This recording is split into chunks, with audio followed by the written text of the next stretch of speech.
Muhammadin nabiyyan wa rasulan rabbi zidni ilma warzuqni fahma amin ya rabbal alamin. Nah, pada hari ini kita akan belajar tentang penyebaran Islam di Nusantara.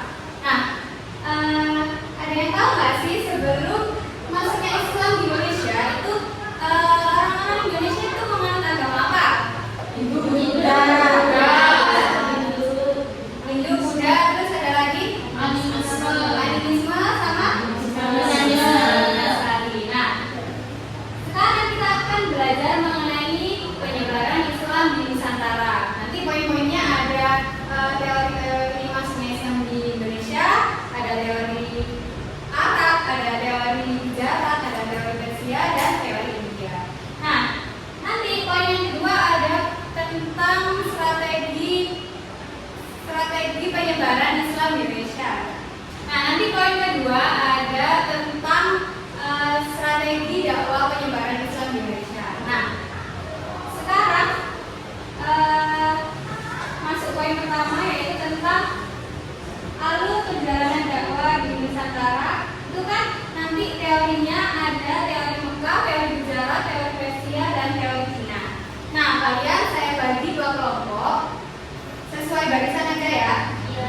Yang depan mencari tentang informasi teori Mekah dan teori Gujarat, dan yang barisan belakang tentang teori Persia dan teori Cina. Ibu kasih 5 menit untuk kalian mengumpulkan informasi. Nanti salah satu di antara kalian maju untuk mempresentasikan hasil diskusi kalian. Bisa dimulai? Silakan.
wafatnya Husain bin Nabi Muhammad SAW.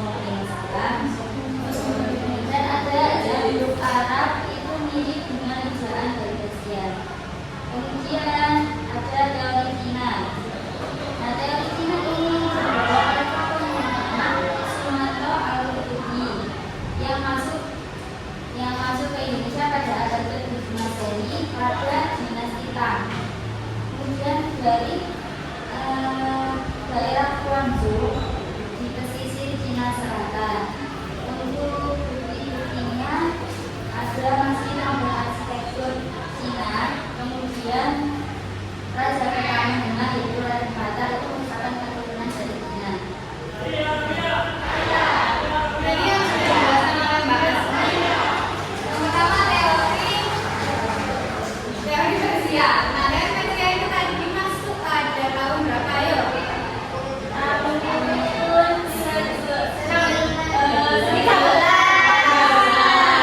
Nah, teori Persia itu kan dibawa oleh orang-orang Persia. Nah, Persia itu kalau pada zaman sekarang itu negara apa sih? Negara. Lalu yang selanjutnya yaitu teori Cina. Nah, teori Cina ini masuk pada tahun dan dibawa oleh orang-orang Cina. Makasih Mbak.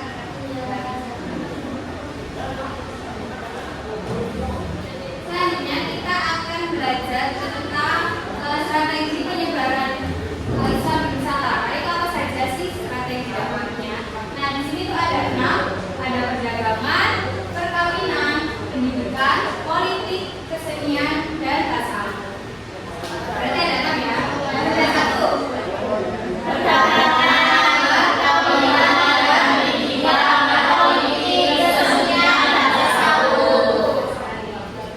Yang pertama ada perdagangan. Jadi strategi penyebaran Islam di Nusantara itu yang pertama dengan cara perdagangan.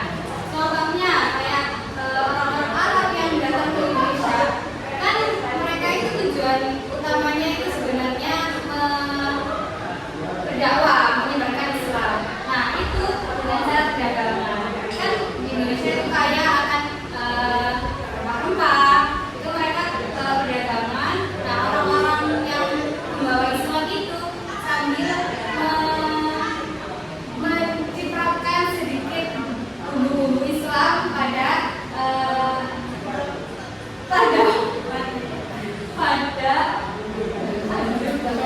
perdagangan tersebut.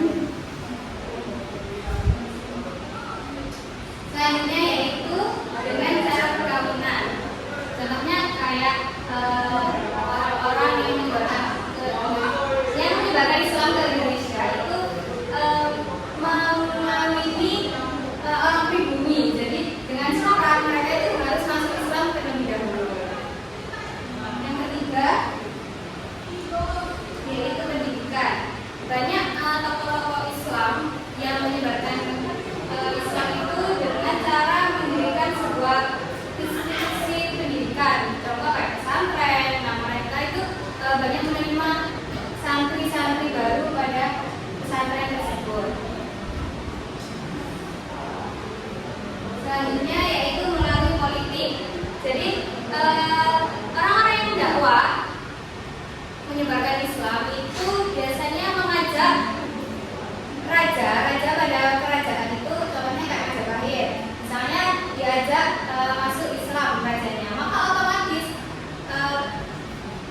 pengikut raja itu otomatis mengikuti rajanya yang masuk Islam tadi. Selanjutnya yang kelima yaitu kesenian.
Nanti